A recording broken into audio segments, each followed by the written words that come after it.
ಜಗದೀಶ್ ಅಣ್ಣನವರ ಹುಟ್ಟುಹಬ್ಬ ಬೆಳಗಿನಿಂದ ಹಲವು ಕಾರ್ಯಕ್ರಮಗಳನ್ನ ಮುಗಿಸಿ ಈಗ ಅವರ ಮನೆ ಹತ್ರ ಬಂದಿದ್ದೀವಿ. ಅವರ ಹುಟ್ಟುಹಬ್ಬನ ತುಂಬ ಸರಳವಾಗಿ ಅವರು ಮಾಡ್ಕೊಳ್ಬೇಕು ಅಂದರು. ಆದರೂ ಕಾರ್ಯಕರ್ತರ ಒತ್ತಾಯದ ಮೇರೆಗೆ ಅವರು ಮನೆಯಿಂದ ಕೆಳಗಡೆ ಬಂದಿದ್ದಾರೆ. ಅವರಿಗೆ ನಾವು ಪುಷ್ಪಮಾಲೆ ಅರ್ಪಿಸುವ ಮುಖಾಂತರ ಶುಭಾಶಯನ ಕೋರ್ತಾ ಇದ್ದೀವಿ. ಬೆಳಗ್ಗೆಯಿಂದ ಹಲವಾರು ಕಾರ್ಯಕ್ರಮದಲ್ಲಿ ಅವರು ಕೂಡ ಭಾಗಿಯಾಗಿದ್ದರು.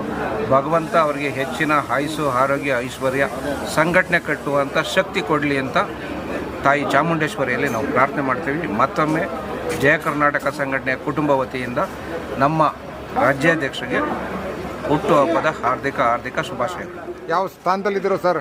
ಬೆಂಗಳೂರು ಜಿಲ್ಲಾ ಉಪಾಧ್ಯಕ್ಷರಾಗಿ ಬೆಂಗಳೂರು ಜಿಲ್ಲೆಯ ಎಲ್ಲ ನಾಯಕರುಗಳು ಸೇರಿ ನನ್ನ ಆಯ್ಕೆ ಮಾಡಿದ್ದಾರೆ. ಹಾಗಾಗಿ ಏನು ಆಟಗಾಟಕ್ಕೆ ಇದುವರೆಗೆ ಒತ್ತು ಕೊಡ್ತಾ ಇದ್ವೋ ಅದಕ್ಕಿಂತ ಇನ್ನು ಸ್ವಲ್ಪ ಹೆಚ್ಚಿನ ಶಕ್ತಿನ ಅಲ್ಲಿ ಕೊಡೋಣ ಅನ್ನುವಂಥದ್ದು ನನ್ನ ಅಭಿಪ್ರಾಯ. ಜನ ಇಷ್ಟಪಡ್ತಾ ಇದ್ದಾರೆ, ಆದರೆ ಸಂಘಟನೆಯಿಂದ ನಾವು ಬಿಟ್ಕೊಡ್ತಾ ಇಲ್ಲ. ಭಗವಂತನ ಇಚ್ಛೆ ಏನಾಗುತ್ತೋ ನೋಡೋಣ ಸರ್. ಜಯ ಕರ್ನಾಟಕ ಸಂಘಟನೆಯ ಸಾರಥಿ ರಾಜ್ಯಾಧ್ಯಕ್ಷ ಅಂತ ಡಾಕ್ಟರ್ BN ಜಗದೀಶ್ ಅಣ್ಣನವರ ಹುಟ್ಟುಹಬ್ಬದ ಪ್ರಯುಕ್ತ ಇಂದು 31 ಜಿಲ್ಲೆಯಲ್ಲೂ ಹಾಗೆ 224 ವಿಧಾನಸಭಾ ಕ್ಷೇತ್ರಗಳಲ್ಲೂ ಸಹ ಅವ್ರದ್ದೇ ಆದಂಥ ರೀತಿಯಲ್ಲಿ ಸಮಾಜಮುಖಿ ಕಾರ್ಯಕ್ರಮಗಳನ್ನು ನಮ್ಮ ಜಯ ಕರ್ನಾಟಕ ಸಂಘಟನೆಯ ಕಾರ್ಯಕರ್ತ ಬಂಧುಗಳು ಮಾಡ್ಕೊತ ಬಂದಿದ್ದಾರೆ.